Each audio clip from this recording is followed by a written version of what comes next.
허환구의 라디오 오늘. 여러분 안녕하십니까, 허환구입니다. 아베 신조 전 일본 총리가 피습당했습니다. 괴한이 쏜 산탄총에 맞아 심폐정지 상태에 빠졌고 조금 전 사망했다는 속보가 있었는데요. 아베 전 총리는 일본 최장기 총리를 지냈고 보수 우익 세력의 구심점이었죠. 아베 전 총리 피격 소식에 일본 열도가 충격에 빠진 상태입니다. 오늘 오전 11시 30분쯤이었습니다. 일본 나라현 나라시에서 참의원 선거를 앞두고 가두 유세를 하던 중이었는데요. 총소리가 두 차례 들렸고 아베 전 총리가 가슴 부위에서 피를 흘리며 쓰러졌습니다. 아베 전 총리를 쏜 범인은 41살의 전직 해상자위대원으로 알려졌는데요. 아베 전 총리의 불만이 있어 노렸다고 진술했습니다. 아베 전 총리의 피격 사망, 큰 충격이 아닐 수 없습니다. 7월 8일 금요일 라디오 오늘 광고 듣고 시작합니다.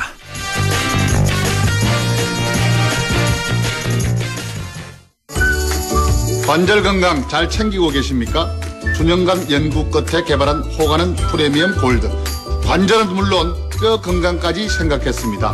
관절을 튼튼하게, 관절은 호가는 프리미엄 골드. 지금 전화주세요. 1522-6688. 건강기능식품입니다. 탄생 어드벤처러스 토레스. 나는 모험한다. 고로 존재한다. 도전을 즐기고 사랑하는 당신을 위한 대한민국 정통 SUV 토레스. 모험은 토레스로부터. 지금 쌍용자동차 전시장으로. 자, 던졌습니다. 돌직구인가요? 이건 처음 보는 철직구네요. 돌직구보다 빠른 주문과 배송 속도, 눈앞에서 확 떨어지는 가격까지. 이 놀라운 선수가 누구죠? 국내 최초 온라인 철강직구 쇼핑몰 스틸 1번가. 말씀하신 순간 철직구 오가네요. 스틸 1번가. 라디오 오늘 금요일 순서입니다. 일부 한 주간의 시사 이슈 진단해보는 최진봉의 시사포커스 잠시 후에 만나보겠고요. 2부 이슈 오늘에서는 연일 무더위가 계속되는데요. 의성의 얼음골 빙계 계곡이 피서지로 인기라고 합니다. 잠시 후 의성군 설동길 관광진흥계장을 연결해서 얘기 나눠보겠습니다. 이어서 조진희의 부동산 매거진도 함께 하시죠. 라디오 오늘 생방송 놓치신 분들은 유튜브로도 다시 들으실 수 있습니다. 많은 애청 바랍니다.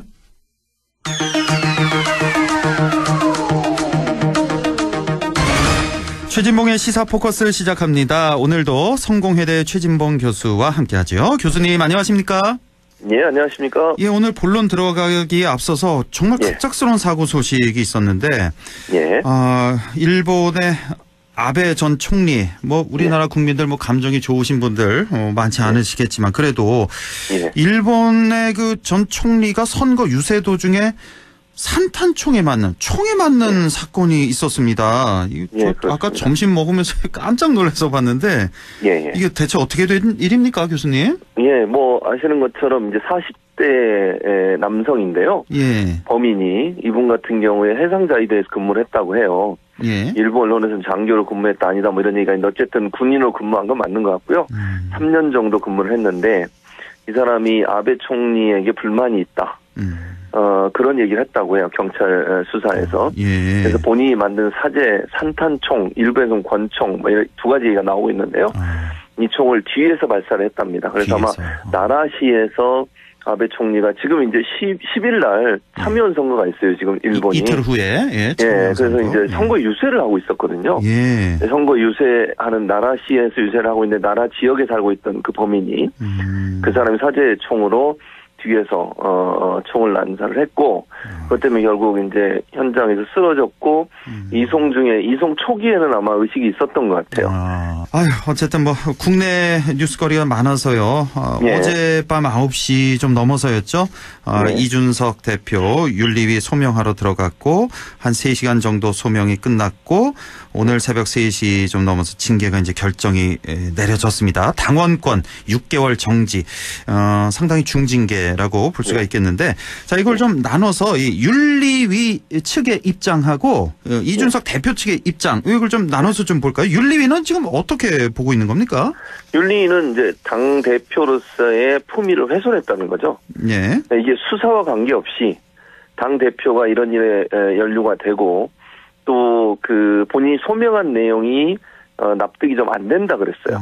예. 그러니까 무슨 말이냐면 증거 인멸을 교사했다라고 하는 부분에 지금 이번에 심의를 한 거 아닙니까? 예. 그러니까 성상납 이 문제는 아예 심의 대상이 아니었어요. 아, 그러니까 성상납을 받았냐 안 받았냐 이거는 아예 논의외였고, 네, 논의외였고 김철근 예. 실장을 통해서 증거를 인멸을 시도했냐 안 했냐, 그 교사를 했냐 안 했냐 이 문제였어요. 예.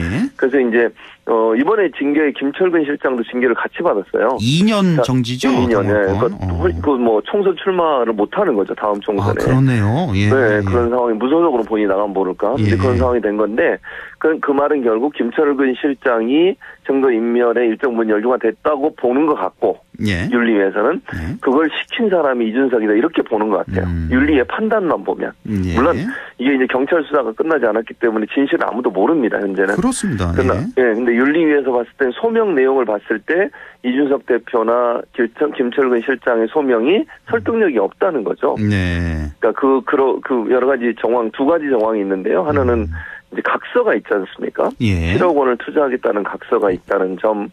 그리고 이제 전화 녹취록이 있습니다. 녹취록이. 예, 그때 왜 이 대표가 그랬잖아요. 사람 한 명 보낼 테니까 만나라고. 네, 맞습니다. 그리고 나서 또 김철근 실장이 그 사람하고 또 통화를 해요.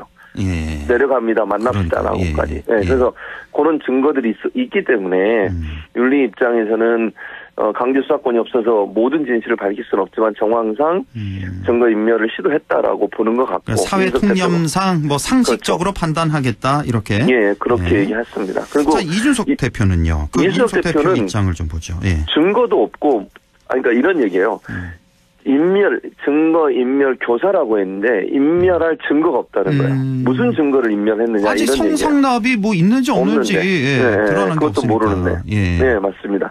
그렇게 지금 주장을 하면서 이거는 정치적인 거다. 즉 윤핵관이 본인을 쫓아내기 위해서 하는 정치적인 어떤 결정이다라고 얘기하면서 받아들일 수 없다 이렇게 얘기하고 있는 상황이죠. 자, 근데 재밌는 게 일단 윤리위에서 이렇게 징계 6개월 당원권 정지 내렸는데, 근데 이거를 실행한다고 해야 되나요? 이 징계를 처분한다는 표현을 쓰던데 이 윤리위 징계권을 당 대표가 이걸 처분하기로 돼 있다고 하는데.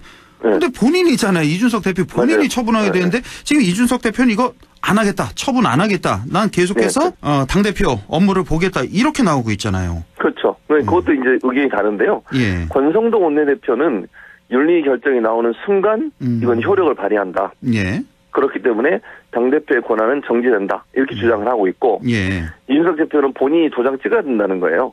대표가 마지막으로 결재를 해야 끝난다는 거예요. 그러니까 윤리에서 결정이 나오잖아요. 그럼 그 윤리의 결정을 대표가 최종적으로 지긴, 예전에 김무성 전 대표 기억나시죠? 옥새 들고 나르다. 그 옥새가 본인한테 있다는 거예요. 그러니까 대표의 최종 직인이 찍혀야 이게 효력을 발생한다고 보고 있는 거예요. 지금 당원 당규상으로는 이준석 대표 말이 맞는 거죠? 그렇죠. 대표가 맞죠. 해야 되는 거죠? 네, 대표가 해야 돼, 맞아요. 근데 문제는 뭐냐면 대표 자신의 주는 문제잖아요. 그러면 이제 이게 논란이 되는 거죠. 우리가 그 규정상은 맞는데 일반적으로 우리가 회사도 마찬가지지만 자기가 어떤 일에 연루가 되면 본인은 재척 사유가 되잖아요. 재척 사유. 그런 논리가 되는 거죠. 그러면 대표의 권한이 사고를 통해서 없어졌다고 보고 권성동 원내대표가 할 수 있다고 주장을 하고 있고 대표는 아니다. 내가 최종적으로 도장 찍기 전까지는 이 건은 그러니까 어떤 효력을 발휘할 수 없다. 그러니까. 이렇게 지금 맞서고 있는 거예요, 서로. 그런 상황이라고 볼 수 있습니다. 그러니까 우리가 사실 대법원에 판례가 없으면 해석이 분분하듯이 지금 이게 사상 초유의 일이라면서요. 당 대표가 이렇게 징계를 받는 게 이렇게 당 대표가 이런 징계 받았을 때 그 처분을 어떻게 하느냐. 즉시 효력이 있느냐 아니면 대표가 당연히 도장 찍어야 이게 효력이 있는 거다. 그렇죠. 그러니까 이거 앞에 판례가 그러니까 선례가 없기 때문에. 맞습니다. 그럼 이렇게 한동안 이거 혼란 속으로 빠져드는 거 아닙니까? 이거 계속 싸우겠는데요. 그리고 나서 이준석 대표는 어떻게 얘기했냐면 오늘 아침에 방송에 나와서 이의 신청도 하겠다고 그랬어요. 이의 신청 법적으로 잘못됐다. 그러니까 이제 10일 안에 이의 신청을 할 수 있거든요. 윤리위에 10일 안에 이거 다시 논의해달라고 이의 신청할 수 있고 그리고 이제 행정 소송도 하겠다고 그랬어요. 그러니까 당내에서 이제 이의 신청 재심을 요구하고 하고 당 밖에서는 예, 가처분 이거 신청. 가처분 신청도 하겠다. 그러니까 할 수 있는 모든 방법을 다 동원하겠다는 거예요. 그러니까 끝난 게 아니라니까요 지금. 윤리 결정이 나왔다고 끝난 게 아니에요. 우리 최진봉 교수님이 이준석 대표 당대표 되기 전에 그 패널로 진짜 같이 많이 출연하셨잖아요. 가까이서 많이 보고 잘 알잖아요. 네, 그렇죠. 그러니까 우리가 이렇게 시청자 입장에서 보기에도 뭐 그동안의 언행이나 성품 이런 걸 봤을 때도 그냥 물러날 사람이 아닌 걸로 보이거든요. 전혀 아니에요. 가까이서 봐도 그럽니까? 그렇습니다. 그러니까 뭐 이제 가까이서 보면 제가 제일 좀 아쉬웠던 부분은 인사성이 좀 없어요. 인사를 잘 안 해요. 그거 몇 번 하셨던 것 같은데 그 말씀. 교수님한테도 인사 안 하던가요? 저한테도 안 해요. 20살. 그리고 저한테 20살 차이 나죠. 저한테도 안 하지만 그게 뭐 진보 보수를 가리지 않아요. 그러니까 예를 들면 보수 진영한테 인사하고 뭐 진보한테 인사하고 이런 개념이 아니라 기본적으로 인사를 잘 안 하시는 부분이 있어요. 요즘 바뀌었는지 모르겠는데 그때는 그랬고요. 그리고 이제 본인의 생각과 다르면 그냥 막 비판을 해요. 그러니까 제 생각에는 이준석 대표는 자기가 옳다고 생각하는 것을 계속 밀고 나가는 스타일이에요. 절대로 그냥 타협하거나 장단점이 있겠지만 이게 그렇죠. 좀 심하군요. 그런 게. 심하죠. 그래서 제가 생각할 때는 이준석 대표가 순순히 그냥 이걸 받아들이고 인정하고 이럴 상황이 아니라는 말씀을 드리는 거예요. 그렇군요. 분명히 어떤 수단방법을 가리지 않고 끝까지 싸울 겁니다. 본인은 이제 쫓아내더라도 그렇겠네요.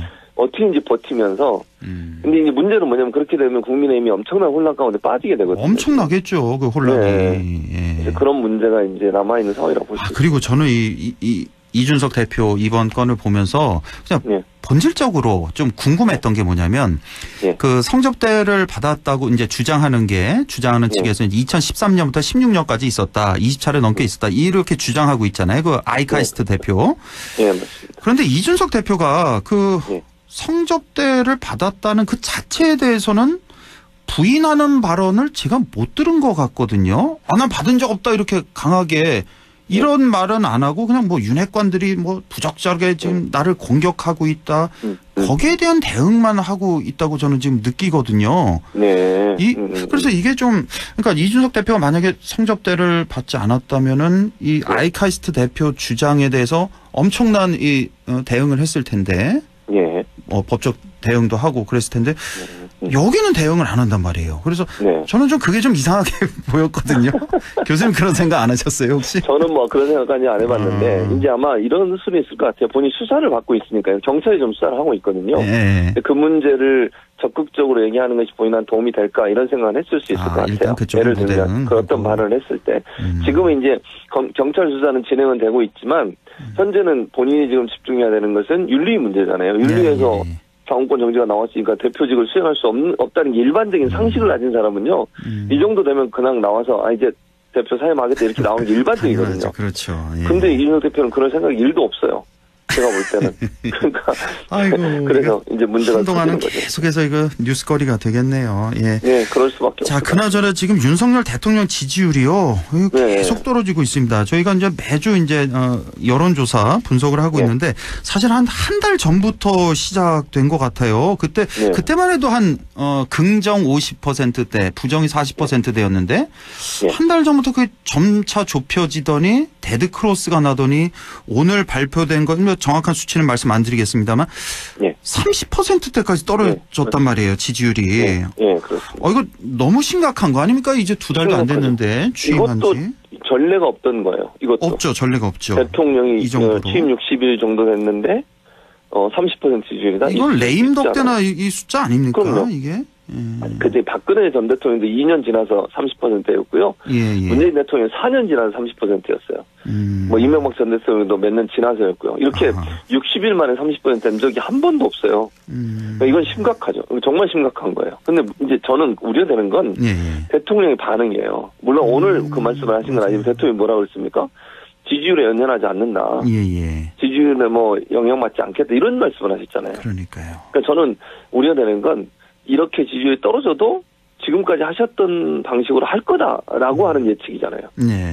그럼 더 떨어질 거거든요. 그러니까. 그게 걱정이에요. 그러면 국정 동력 완전히 상실하게 되거든요. 지지율이 받쳐주지 않으면요. 어떤 정책을 해도 국민적 지지를 얻지 못하기 때문에 상당히 어려울 수 있고 이제 당이 그러면 조금씩 비판을 하기 시작할 겁니다. 당은요. 당에서 총선을 앞두고 있어요. 이제. 국민의힘에서. 네, 국민의힘은. 그러니까 윤석열 대통령이야 이제 우리는 단임제지 않습니까? 예. 그러니까 뭐 선거 다시 치르실 일이 없잖아요. 그렇죠. 그러니까 그냥 마이웨이를 가셔도 되는데 당 입장에서 그게 아니고 이번에 당 지지율도 함께 떨어졌어요. 그렇죠. 예. 그 예전에 지난번 조사까지만 해도 민주당보다 국민의힘이 높았거든요. 예. 이번에 또 데드크로스가 일어났어요. 이번 조사에서. 그래서 민주당이 국민의힘 지지율보다 높아요 지금. 그러면 국민의힘 의원들 얼마나 긴장을 하겠습니까? 자기들은 이제 국회의원 선거에 나가야 되는데. 예. 그런 상황이기 때문에 제가 볼 때는 국민의힘에서도 이제 비판적 논조가 나올 것 같고 그 전조가 보수 언론들이 지금 윤석열 대통령과 김건희 여사에 대해서 문제를 제기하기 시작했어요. 보수 언론에서도? 조중동에서도? 예, 조중동에서도. 그것도 사인이에요, 하나에. 그것도 사인이다. 그러니까 윤석열 대통령이 대통령 될 때 그 두 단어 아니겠습니까? 공정과 상식을 그렇게 외쳤잖아요. 그러니까 그렇죠. 공정이란 면도 좀 그렇고 뭐 인사 등등 해서 상식선에서도 이건 아닌데 이렇게 대응을 하시나 이런 것들이 너무 많아서 이번에 그 인사비서관 부인 그 나토 동행한 그 건도 이거 좀 이상해요. 그 해명이 처음에 뭐 전체 일정을 뭐 총괄했다더니 뭐 선발대로 가서 그랬다더니 아니면 또 그 다음엔 또 숙소에만 그냥 있었다고도 해명하고 그 나토 떠나기 전에 대통령실에서 지금 이게 문제 제기를 했다 그러잖아요. 저 어제 MBC 보도 따르면 문제 제기를 했는데 그것도 이제 묵살하고 데려갔다 하는데 뒤에 감춰진 내용이 상당히 좀 의심스럽습니다. 지금 명확하지가 않고. 그리고 이제 이분이 정말 타의 추종을, 그러니까 이런 비슷한 일을 할 수 있는 사람이 아무도 없고 이분밖에 없다. 그러면 기타 수용으로 갈 수가 있어요. BTS처럼. 이분이 뭐 영어 잘한다. 영어 잘하는 분은 많습니다. 그럼요. 예. 저도 13년 미국 살고 교수도 했잖아요. 예. 그럼 제가 갔어야 되는 거 아닌가 이런 생각도 드는데 그게 저는 이유가 될 수 없고 두 번째는 이분이 뭐 행사 기획을 많이 하셨다고 하는데 이분이 했던 기획들은 대부분요. 이분이 한방 무슨 병원의 의료재단에 그래서 주로 무슨 네, 맞아요. 근데 뭘 주로 하셨냐면 그 한방 의료 관련된 세미나 이런 거 개최하셨어요. 그거랑 비교할 수 없잖아. 그거하고 국정을 운영하는 대통령의 행사에 기획하는 거는 차원이 달라요, 완전히. 그래서 저는 외교부에 있는 분들이 훨씬 잘할 수 있다. 근데 공적 영역에 있는 그분들을 데리고 가는 게 아니라 자기하고 친하기 때문에 이분을 데려갔다. 그게 이제 문제인 거죠. 그게 공정과 상식에 맞지 않는 거잖아요. 근데 답변이 더 재밌어요. 저는 대통령 뭐라고 그러냐면 법적으로 문제 없지 않냐. 이렇게 나오세요. 그건 아니죠. 아니 국민의 공정과 상식이 법으로 다 재단될 수 있는 것입니까? 저는 아니라고 보거든요. 국민의 법과 감정이라는 것도 있고 법으로 처벌 못해도 국민들이 생각할 때 이거는 공정하지 않다고 생각하는 게 법으로 다 규정되어 있는 게 아니잖아요. 공정이라고 하는 게. 법에 그 대통령 친인척 부속실 근무 이것도 똑같은 거 아닌가? 이거 법적으로 문제 없다. 법적으로 문제 없다고 그래요. 그것도 근데 그것도 생각해 보세요. 아니 그 많은 사람 중에 하필이면 친인척을 왜 채용을 하냐고요. 예전에 서영교 의원 사건 기억나시죠?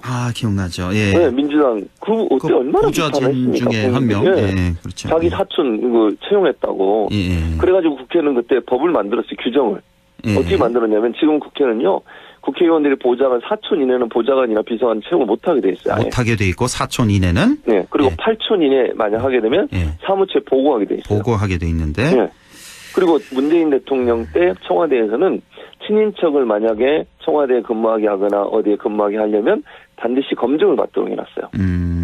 그렇게 규정을 다 바꿔놨거든요. 그 사건 이후에. 근데 지금 와서 법에는 문제가 없다고 하면서 친인척을 지금 채용을 해서 하고 있다. 아니 지난 정부를 얼마나 비판을 합니까 지금 윤석열 정부가. 맨날 말만 꺼내시면 전 정부 얘기하시잖아요.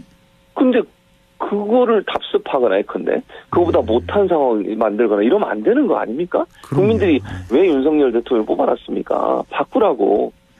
그보다 좀 더 높은 도덕성을 요구하면서 뽑아놓은 거 아닙니까? 근데 반응을 그렇게 하시는 것은 저는 적절하지 않다고 봅니다. 네, 교수님 다음 주에 또 뵙겠습니다.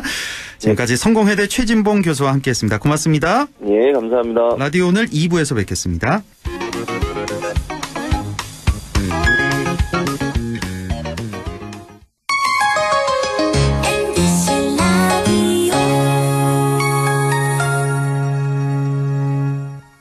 가구 살 땐 꼭 한번 가보자. 안동 명품 가구 백화점. 흑표 흑침대, 양성국 갤러리, 금성침대, 한국가죽소파, 장수돌침대. 다양한 브랜드 가구를 한 곳에서 쇼핑할 수 있는 대형 가구 전시장. 안동 명품 가구백화점. 예, 며느라. 밥 했어? 설거지 했어? 쓰레기 버렸어? 청소했어? 빨래했어? 개밥 줬어? 아들 낳았어? 딸 낳았어? 아무것도 안 하고 싶다. 이미 아무것도 안 하고 있지만 더 격렬하게 아무것도 안 하고 싶다. 지금은 그냥 라디오만 듣고 싶다. MBC 라디오. MBC 라디오. 라디오 청취자 10명 중 4명이 듣는 방송. 국가대표 라디오 MBC 라디오. 어느새 쌓여버린 불필요한 메일을 지우고 계시군요. 탄소를 4g 줄이셨어요. 화면 밝기를 낮춰서 눈 건강을 챙기신다고요? 에너지를 20%나 절약하셨네요. 오, 영화 볼 때는 항상 휴대폰을 꺼두신다고요? 중고거래도 자주 하시는군요. 그렇다면 여러분은 이미 탄소 중립을 실천하고 있습니다. 탄소 중립을 실천하는 가장 확실한 방법, 바로 여러분의 좋은 습관입니다. 공익광고협의회. 마음을 열어줘. 다가가 나 속삭이도록. 언제나 내 생각으로 행복해야 해요.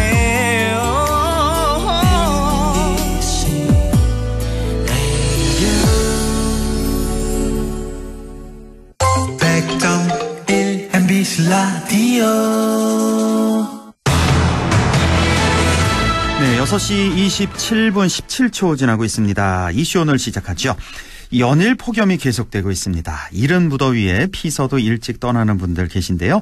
한여름에도 시원한 바람이 불고 얼음이 언다는 의성 빙계 계곡 얼음골이 인기라고 합니다. 의성군 설동길 관광진흥계장 연결해서 자세한 얘기 들어보겠습니다. 설동길 계장님 안녕하십니까? 예, 안녕하십니까. 관광진흥계장 설동길입니다. 반갑습니다. 요즘 의성도 연일 폭염으로 유명해질 정도인데 의성 오늘도 많이 더웠죠? 예. 우리 의성은 어제까지 폭염특보가 계속되었고요. 예. 오늘 아침 기온은 25도고 낮 기온은 34도인데 대체로 흐리고 곳곳에 소나기가 내려서 습도가 매우 높았습니다. 그러니까 의성만 그런 게 아니라 우리 쪽 다 그렇습니다. 예. 그런데 이렇게 무더운 의성이지만 의성에서도 딱 한 곳만큼은 정말 무더위 속에서도 시원함을 뽐내고 있는데 여름에도 시원한 의성 빙계 얼음골 소개를 좀 해주시죠. 예, 의성 빙계 얼음골이란 곳은 여름 관광객들의 선호도가 높은 국내 여름 관광 여행지로서 지난 87년도 9월 25일에 의성 빙계 국립공원으로 지정돼서 운영이 되고 있는 곳입니다. 예. 이곳 의성 빙계 얼음골은 예로부터 경치가 아름다워서 경북 8경 가운데 하나로 꼽힌 곳으로 계속 계곡 입구부터 수십 미터의 절벽 사이로 크고 작은 앙개들이 흩어져 쌓여 있고요. 네. 2km 정도의 계곡을 따라서 시원한 물이 흐르고 있어서 천혜의 비경을 만들고 있는 곳인데요. 네. 계곡에는 삼복되면 얼음이 얼고 엄동설안에는 더운 기운이 올라오는 신비한 얼음 구멍인 빙열과 바람 구멍인 풍열이 있습니다. 네. 예, 그래서 이곳 산을 빙산이라고 하고 있고요. 산을 돌아서 흐르고 있는 하천을 빙계라 하고 동네를 빙계리라 부르고 있어 이름도 얼음골이라는 뜻이 빙계라고 합니다. 네. 예, 특히 이곳 빙열 아래쪽에는 통일신라마을 고려초의 석탑이 있는데요.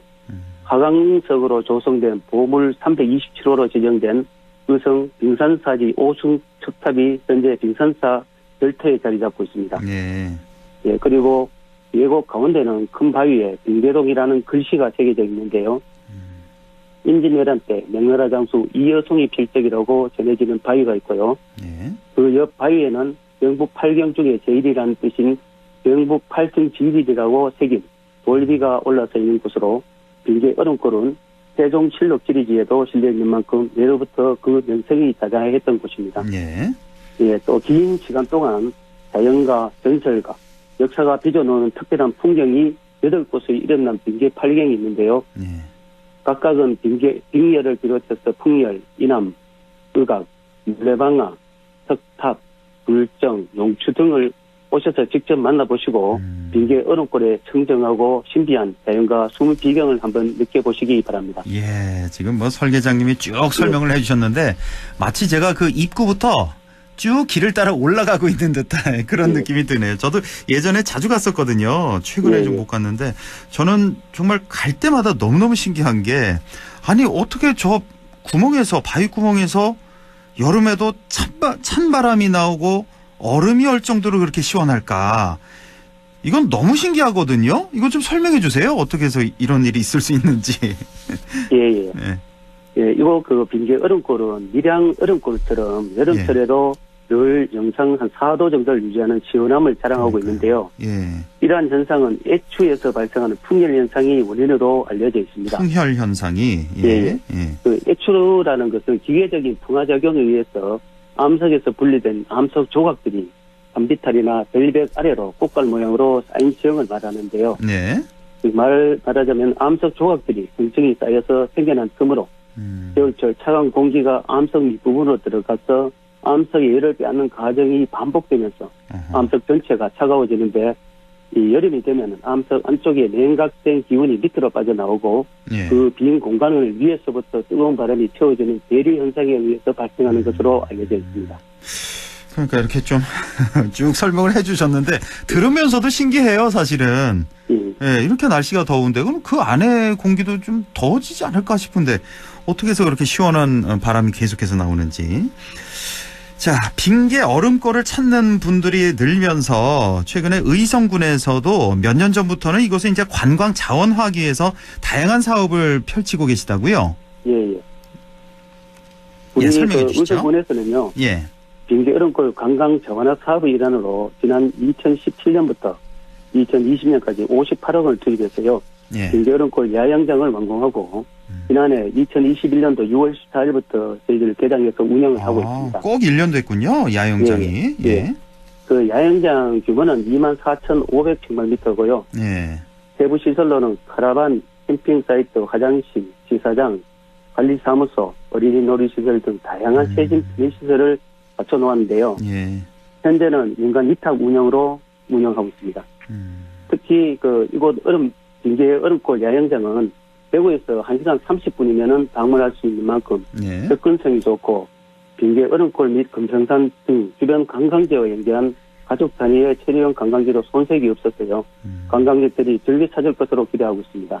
뭐 없는 게 없군요. 뭐 카라반, 캠핑 사이트, 화장실, 취사장, 뭐 어린이 놀이시설 등등. 자, 근데 이 어린이 놀이시설도 아주 잘 갖춰져 있다고 들었습니다. 지금 뭐 가족 여행 야영객들로부터 아주 인기가 많다고요? 이거 빙계 얼음골 야영장에는요. 대형 놀이터 2곳이 있습니다. 2곳이나? 우리 어린이들을 위한 공간으로 다양한 놀이시설을 잘 갖춰 놓았습니다. 놀이시설 바닥은 모두가 모래로 되어 있고요. 우리 어린이들이 삼삼오오 모여 모래놀이가 가능하고. 모래놀이. 그리고 스카이워크라고 이제 거미줄처럼 기어 올라서 이 그럼틀을 타고 내려오는 건데 초등학생이면은 누구나 탈 수 있는 시설을 마련해 놓았습니다. 그리고 밧줄을 오르내리고 매달리기 좋아하는 어린이들의 모험심을 자극에 충분한 스페이스 네트라든지 대전 놀이대 같은 다양한 시설들을 설치해 놓아서 이곳 야영장을 찾는 분들에게 꽤나 만족도가 높은 편입니다. 그렇겠네요. 카라반과 캠핑 사이트도 있다고 말씀드렸는데 여기도 상당히 인기가 좋을 것 같은데 뭐 미리 예약을 해야 되겠죠? 뭐 이용객들이 워낙 많아서 어떻게 하면 되겠습니까? 빙계 얼음골 야영장을 이용하기 위해서는 온라인으로 미리 예약을 해야만 이용이 가능하고요. 예약 방법은 인터넷에 들어가셔서 의성군 통합 예약 시스템이라고 입력하시고 사이트를 클릭하신 후에 빙계 얼음골 야영장 메뉴에서 온라인 예약을 하시면 되는데요. 예약을 하기 위해서는 먼저 회원가입을 완료해야만 이용을 할 수가 있습니다. 예약 신청은 오토 캠핑 카라반 사이트, 캠핑 데크 사이트, 카라반 등 3가지 숙박시설을 이용할 수 있습니다. 요즘 캠핑하시는 분들이 워낙 많아서 일찍 예약하지 않으면은 이용이 불가한 시스템입니다. 참고로 저희들 오토 캠핑장 사이트는 총 40대면이 있습니다. 네. 카라반 사이트는 한 면당 7, 8월 정수기에는 35,000원이고요. 비수기는 15,000원에서 2만원. 그리고 데크 파쇄석은 한 면당 정수기 25,000원, 비수기 15,000원에서 2만원입니다. 그리고 카라반은 총 18면으로 되어 있는데요. 4인용 한 동이 정수기 10만원, 비수기가 6만원에서 8만원. 그리고 6인용은 정수기 15만원이고 비수기는 9만원에서 12만원입니다. 특히 비수기 같은 경우는요. 팽이가 두 마리 구분되기 때문에 가격이 다릅니다. 아, 그렇군요. 아주 이렇게 친절하게 가격까지 쭉 설명을 해주셨는데 그 인터넷 한번 찾아보시면 되겠습니다. 빙계 얼음골 야영장 치시면 쭉 나와 있으니까 반드시 예약을 하셔야 이용하실 수 있다는 거. 자, 빙계 얼음골 야영장 이용객들에게 당부하고 싶은 말씀이나 뭐 주의해야 할 점이 있다면 좀 설명해 주시죠. 야영장 예약 완료 여부는 우리 이용자분께서 의성구 통합 예약 시스템에서 확인을 한번 해주셔야 하고요.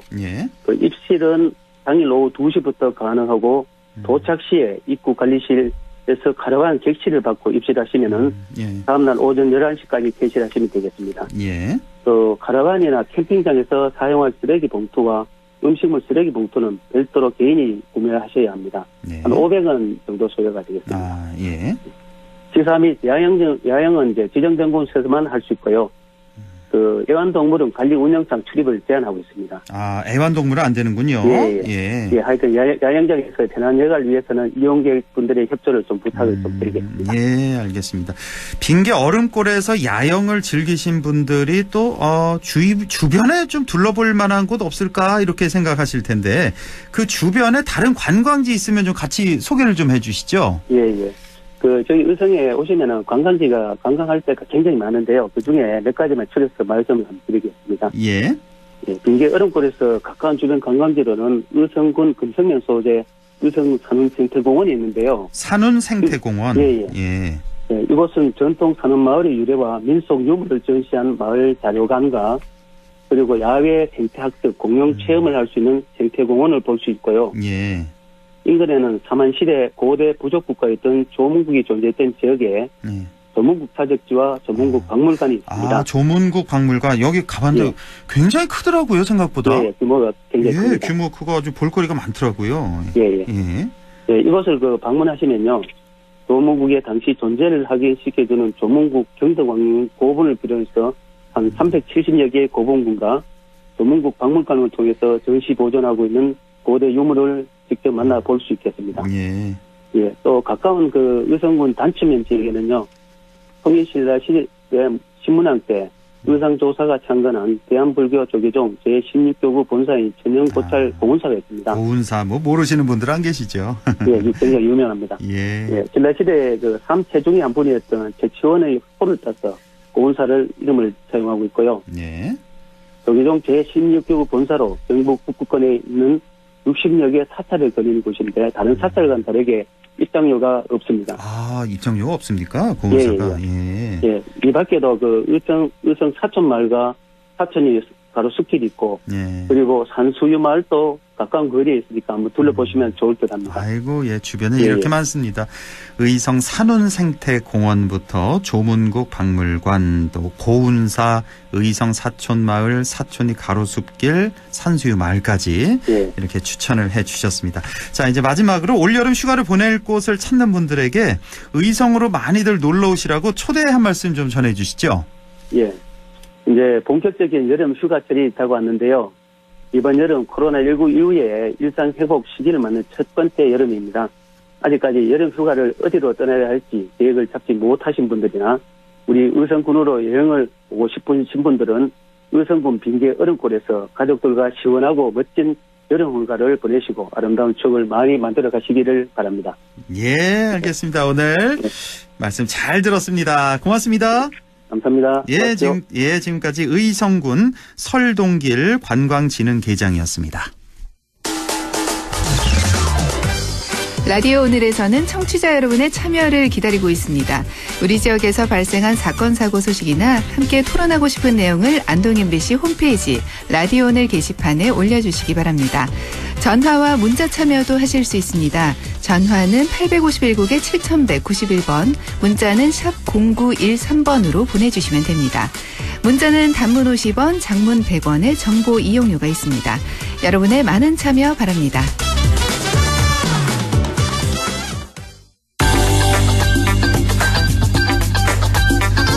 네, 조진희의 부동산 매거진 시작합니다. 전세 대출 금리는 오르고 또 전세 가격은 떨어지고 전세 시장의 변화가 참 많은데요.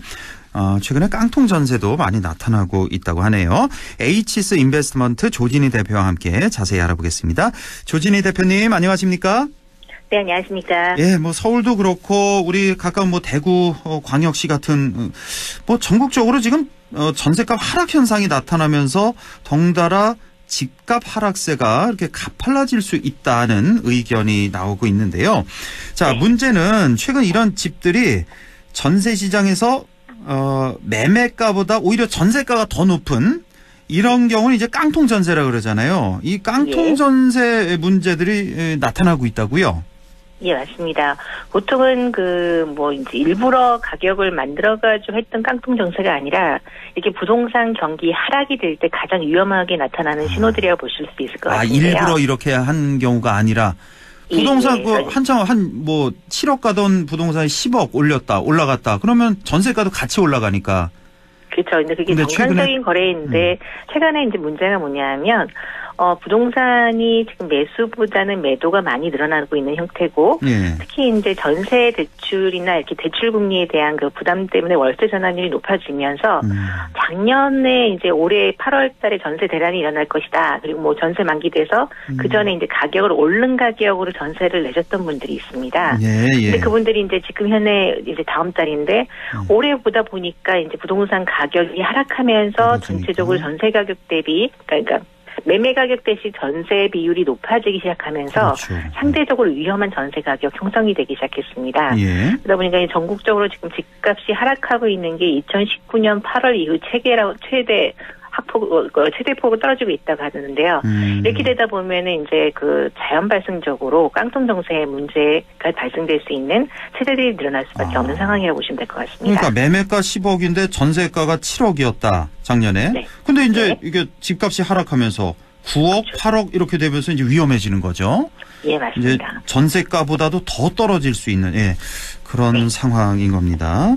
뭐 얼마 전에 500채 전세 사기 모녀 판결도 있었고 그랬는데 그만큼 이제 시장에서 전세 사기 문제도 아주 심각한 상황이라고 하는데 근데 우리가 이런 상황에 대비하기 위해서 전입하고 나서 왜 확정일자 이런 걸 받잖아요. 예, 맞습니다. 이런 안전한 거 아니냐? 그리고 또 전세 보증금 반환 제도도 있잖아요. 국가에서 이렇게 보증해주는. 네. 이런 것도 있어서 괜찮지 않을까? 이렇게 전세 사기가 이렇게 많을까? 피해자들이 많을까? 이런 생각도 좀 드는데 그래도 전세 보증금 못 받는 경우가 있다면서요? 예, 가장 크게 문제가 되는 것이 이건 누구도 대비할 수 없다라는 이제 방어가 어렵다라는 표현을 써드리는 게 맞을 것 같은데. 누구도요? 보통 저희가 부동산 거래할 때 공인중개사 사무소 가가지고 물건을 소개받을 때 보통 등기부 등본만을 보여줍니다. 이제 조금 잘하시는 분들은 건축물 대장, 토지 대장 이런 것까지 보여주는데 문제는 뭐냐면 이렇게 이제 부동산 가격이 하락하고 대출 금리가 올라가게 돼서 임대인이 채무 현황이 발생되는데 보통은 그 채무 현황에 대해서 은행에 대한 연체 사실이나 이런 것들도 잘 드러나지 않는 경우가 많고 특히 가장 큰 문제는 이제 세금 문제입니다. 집주인이 세금을 안 냈던 것은 당장의 등기상에 나타나지 않습니다. 그렇죠. 그러다 보니까 본인이 국세라든가 지방세를 연체를 하고 있는데 내가 그 집에 들어갈 전세 당시에는 등기상에 그런 게 없다 보니까 세입자가 들어간 경우죠. 근데 이제 경매를 집행하다 보면 우선순위가 있습니다. 소액 임차인보다 우선하는 것들이 말 그대로 세금에 대한 체납입니다. 그러다 보니까 내가 들어가서 살았는데 내가 분명히 내가 1순위인 줄 알고 들어갔고 확정일자도 했고 난 전입신고도 제대로 했는데 어느 날 집에 경매 통보서가 들어왔고 국세 체납 이런 통지서가 들어왔는데 내가 그 다음 일에 하는 순간에 이제 가장 불안할 수밖에 없는 상황이죠. 그런 겁니까? 그러니까 왜 경매로 넘어가서 이제 처분할 때 우리가 보통 이제 선순위 임차인이라 그러나요? 소액 임차인 여기가 이제 1순위일 것 같은데 이거보다도 국세, 지방세, 세금 체납 이 부분이 더 먼저 이게 없어지는 거군요. 그렇죠. 그래서 대부분 이제 경매 시작을 할 때쯤 되면은 세금 관련돼서도 이제 가압류가 올라오기 시작합니다. 근데 그 전에 이렇게 이제 쉽게 말하면은 국세나 지방세가 실행을 하기 이전에 등기 수정이 나타나기 전 이런 상황이 됐었을 때 가장 세입자가 위험한 상태라고 보시면 될 것 같습니다. 그렇군요. 예. 자, 그러면 이렇게 등기에도 표시가 안 되고 확정일자도 받았는데 피해를 볼 수 있다. 자, 부동산 경기가 안 좋아지면 다주택을 가진 임대인들 세금 역시 납부하지 못하는 경우도 이렇게 많아질 텐데 이런 경우가 점점 많아질 것 같습니다. 그렇다면 우리는 그럼 세입자 입장에서는 어떻게 대비를 해야 됩니까? 그러니까 요번에 유퀴즈 온 더 블럭이라는 TVN 프로그램에서도 이런 경험을 가지고 이제 웹틴에서 글을 쓰신 여자분이 나와서 설명을 해주셨는데 똑같습니다. 보통은 저희가 등기부등본만 보시는데 그게 아니라 집을 계약을 하실 때 집주인한테 국세 완납증명서, 지방세 완납증명서를 요청을 하셔야 됩니다. 이 완납증명서는 단순하게 올해 내가 했다 이거 아니라 연체 사실도 확인할 수 있으시니까 완납이 되지 않은 상태에서는 그 완납증명서 발급이 안 됩니다. 그러니까 이제 계약을 하실 때 조금 까다롭게 보인다 하시더라도 양해를 구하고 이걸 좀 요청을 하셔야 되고요.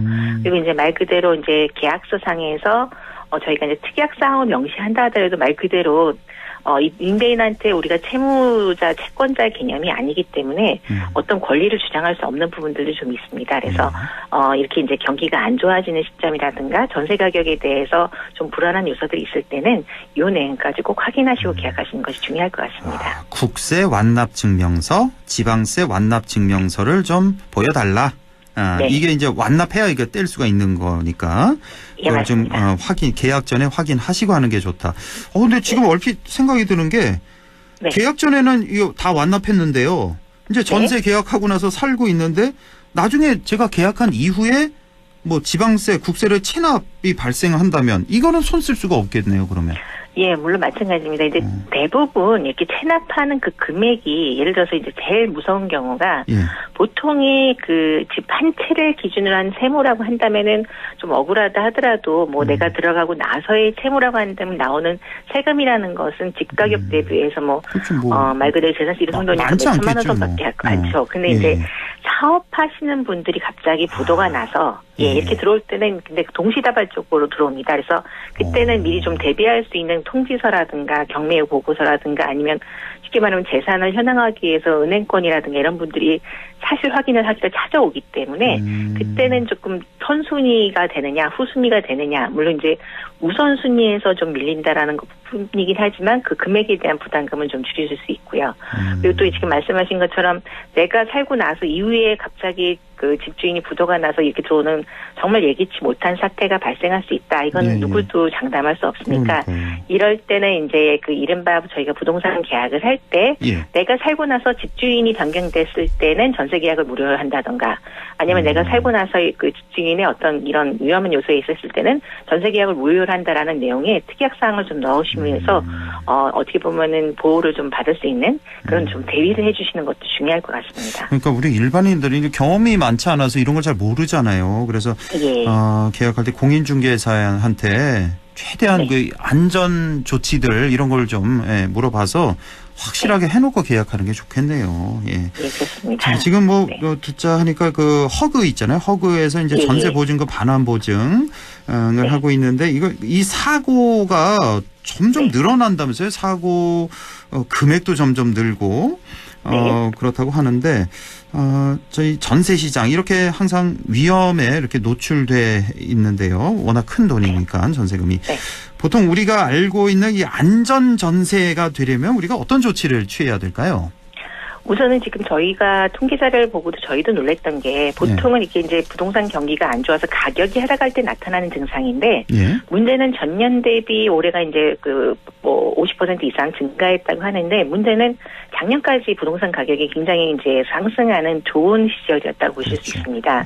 그럼에도 불구하고 그때 당시에 전세 보증금 반환의 사고가 이렇게 많았다라고 하는 거는 두 가지입니다. 두 가지가 이제 보통 정상적인 가격보다 좀 가격을 비싸게 내가 전세를 들어갔던 사례라고 보실 수 있을 것 같은데요. 근데 그 경우가 제일 많은 경우가 죄송한 얘기지만 빌라나 단독주택이나 뭐 다가구 주택 이런 경우가 좀 많습니다. 아파트보다는 이런 빌라나 단독. 아무래도 이제 아파트 가격 같은 경우는 뭐 각종 포탈이라든가 또 특히 이제 내가 대출을 받기 위해서 은행에 가면 은행에서는 그 일반 거래 시세 평균 실거래가보다는 좀 낮게 한 20% 정도를 낮게 책정을 해서 금액 거래를 좀 확인해 볼 수가 있습니다. 그래서 상대적으로 뭐 이렇게 단지화되어 있는 오피스텔이라든가 그럴 경우에는 이제 내가 시세를 알아볼 수가 있는데 문제는 신축하는 빌라 같은 경우는 가격을 알아볼 수 있는 방법이 전혀 없습니다. 신축 빌라. 그러다 보니까 이제 신축 빌라를 하실 때 이렇게 집을 얻으러 가시기 때 이제 낡은 빌라보다는 신축 빌라를 선호를 하셔서 많이 들어가죠. 눈에 확 들어오잖아요. 바로 계약하고 싶잖아요. 신축 빌라 보면. 맞습니다. 그래서 모델하우스 보면은 다들 집 계약하고 싶은 거랑 똑같은 마음입니다. 근데 문제는 신축 빌라 같은 경우는 가격대가 형성이 되어 있지 않다 보니까 죄송하지만 조금 힘드시더라도 주변의 부동산을 한 5개 정도라도 발품을 팔아보시면 그 주변에 정상적으로 거래되는 시세들을 좀 확인하실 수가 있습니다.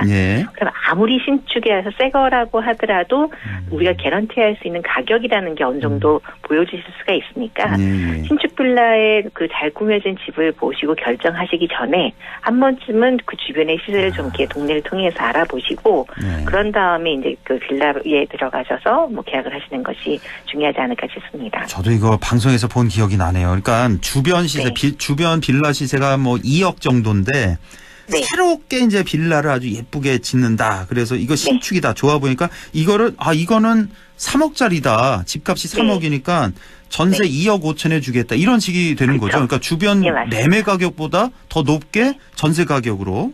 근데 세입자 입장에서는 잘 모르니까 깨끗하고 좋은데 이거 아파트보다 더 좋은데 이러면서 이제 계약하면은 뭐 1, 2년 있다가는 다시 제자리 가니까 집값이 2억으로 되니까. 그렇죠. 거기서 제일 많이 속게 되는 경우가 말씀하신 것처럼 그 정도 갭 차이가 나면 보통은 가격 계약을 안 하시려고 할 건데 대부분 이제 속는 경우가 새로 짓는데 여기에 들어간 마감재 얘기도 하시고 기존에 있던 것보다 이만큼 땅 가격이 상승이 됐다. 맞아요. 그래서 이만큼 가격이 상승된 게 맞다라고 이제 주장들을 하시고 특히 이 경우 잘 속지 않으시려고 한다면 반드시 신축 빌라 같은 경우에는 보시면 이게 부동산에 나와 있기보다는 그 모델하우스 형태로 지어져 있는 빌라에 들어가면 이렇게 분양 상담하신다는 분이 대부분 소개를 좀 많이 해주세요. 그래서 거기 가지 마시고 듣고 나와서 부동산 통해서 한 번은 좀 더 확인해 보시는 게 가장 중요할 것 같습니다. 분양사무소를 조심해야 되는군요. 다 신축 빌라가 다 그런 건 아니겠습니다만 그런 곳이 많다는 거 다시 한번 주의를 하셔야겠습니다. 자, 한 1분 정도 남았는데요. 우리 소비자 입장에서 세입자 입장에서 좀 주의할 점 좀 정리를 좀 해주시죠. 1분. 네, 우리가 보통 계약을 할 때 가장 어려운 게 어떤 식의 계약 명부, 뭐 특약사항을 적어야 되느냐, 이게 이제 지금같이 부동산 경기가 어려워진다라고 했을 때 어려우실 텐데요. 가장 중요한 거는 아까 말씀드린 것처럼 좀 발품을 팔아서 시세 대비 70%가 넘는 전세 계약은 웬만하면 하지 않으시고, 그리고 기왕이면 아파트나 오피스텔처럼 은행에 가서 시세 조회가 가능한 집을 선택하시고 빌라를 선택하신다고 한다면 주변 가격만큼 좀 낮은 가격에 아니면 최소한도 특이하게다가 내가 사는 경우에 집주인이 바뀐다던가 아니면 나머지 계약 조건이 바뀔 경우에는 이 계약을 무효할 수 있는 내용의 특약사항을 반드시 넣어서 좀 보전을 받는 것이 가장 중요할 것 같습니다. 네, 뭐 최대한 좀 안전한 방향으로 따지고 따져서 아주 꼼꼼하게 이거 뭐 작은 돈이 아니니까 그렇게 계약을 체결하셔야겠습니다. 자, 오늘도 말씀 잘 들었습니다. H스 인베스트먼트 조진희 대표와 함께했습니다. 고맙습니다. 예, 감사합니다.